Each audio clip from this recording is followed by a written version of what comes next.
نے کہا لا تخف، تو خوف نہ کر، یعنی انہوں نے سارا قصہ موسیٰ علیہ السلام کا سارا قصہ جب سنا تو ان کو اطمینان دلایا اور کہا لا تخف، تم خوف نہ کرو، نجوت من القوم الظالمین، تو نجات پا چکا ہے ظالم قوم سے، یعنی تجھے یہاں پر ڈرنے کی ضرورت نہیں ہے، مدین کے اندر تجھے امن و امان حاصل ہے، یہاں پر فرعون کا زور اور اقتدار نہیں ہے، تو ان ظالم قوم سے نجات پا چکا ہے، اس لیے ابھی تجھے کچھ گھبرانے کی ڈرنے کی ضرورت نہیں ہے۔ قالت احداہما، کہا ان دونوں میں سے ایک نے، یا ابتی، اے میرے ابا، استاجرہ، اجرت پر رکھ لو اس کو، یعنی مزدوری پر رکھ لو اس کو، استاجر یستاجر استاجارن، یعنی کسی کو مزدوری پر رکھ لینا، کسی کو اجرت پر کسی کام کے لیے رکھ لینا، استاجرہ، اجرت پر رکھ لیجئے اس کو، ان خیر من استاجرتا، بے شک بہترین شخص جس کو آپ استاجرتا، جس کو آپ اجرت پر رکھیں،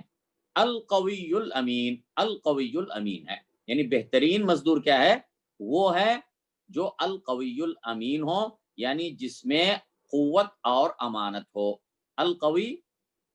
قوت والا قوی، الامین امانت دار، یعنی بہترین مزدور وہ ہے جو طاقتور اور امانت دار ہو۔ تو اصل میں کسی بھی مزدور کے لیے یا کسی بھی کام پہ جب آپ کسی کو مزدوری پر رکھتے ہیں تو اس کے لیے ان دو صفات کا ہونا ضروری ہے۔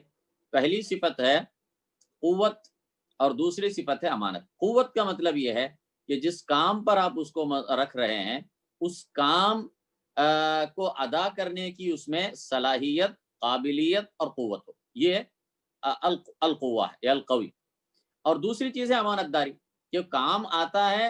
لیکن بہت سے لوگ ایسے ہوتے ہیں کام تو جانتے ہیں لیکن امانت دار نہیں ہوتے، تب بھی جو ہے نا وہ قابل اعتماد نہیں ہو سکتے۔ تو بہترین مزدور کے لیے یہ دونوں چیزیں بیک وقت ہونا ضروری ہے، کہ وہ قوی بھی ہو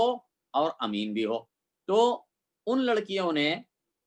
حضرت موسیٰ علیہ السلام کے ساتھ جو ان کا تھوڑا سا معاملہ ہوا تھا اس سے ان کو اچھی طرح پتہ چل گیا، اندازہ لگ گیا، سمجھ گئیں کہ یہ بڑا مضبوط شخص ہے، طاقتور ہے اور ساتھ میں بڑا امانت دار ہے۔ قال، ایسا لگتا ہے کہ بعد میں انہیں اطلاع ملی کہ ملکہ سبا اور قوم سبا فرمانبردار ہو کر وہ ان کے پاس پہنچنے والے ہیں، تو انہوں نے ان کے آنے سے پہلے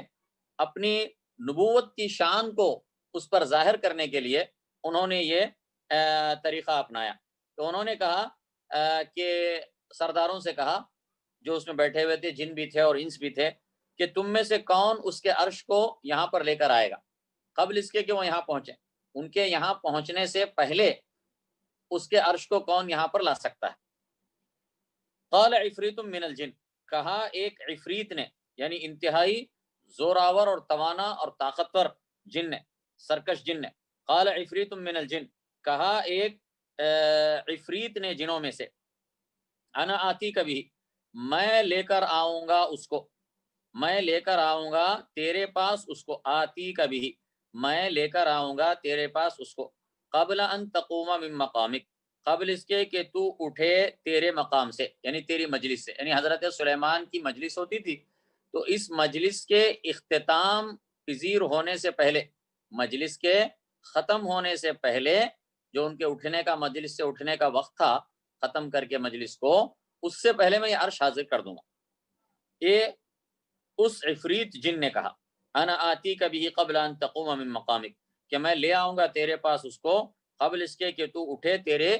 مقام سے، یعنی تیری بیٹھک سے، تیری مجلس سے، جو حضرت سلیمان علیہ السلام کی معمول کی مجلس تھی جو لوگوں کے ساتھ بیٹھتے تھے، تو آپ کے یہاں سے اٹھنے سے پہلے میں لا لوں گا۔ وَإِنِّي عَلَيْهِ لَقَوِيٌّ أَمِينٌ، اور بے شک میں اس پر لقوی، البتہ قوی، امین امانت دار ہوں، یعنی قوی بھی ہوں امانت دار بھی ہوں۔ اور قوی کا مطلب یہ ہے، دیکھو یہ قوت اور امانت، یہ کسی بھی کام کے اندر یہ دو چیزوں کی ضرورت پڑتی ہے۔ کوئی بھی مزدور چاہے وہ کسی بھی حیثیت میں مزدوری کرتا ہو، اونچے درجے کی مزدوری ہو یا معمولی مزدوری ہو، تو مزدور کے اندر دو صفات کا ہونا بہت ضروری ہے، وہی جو ہے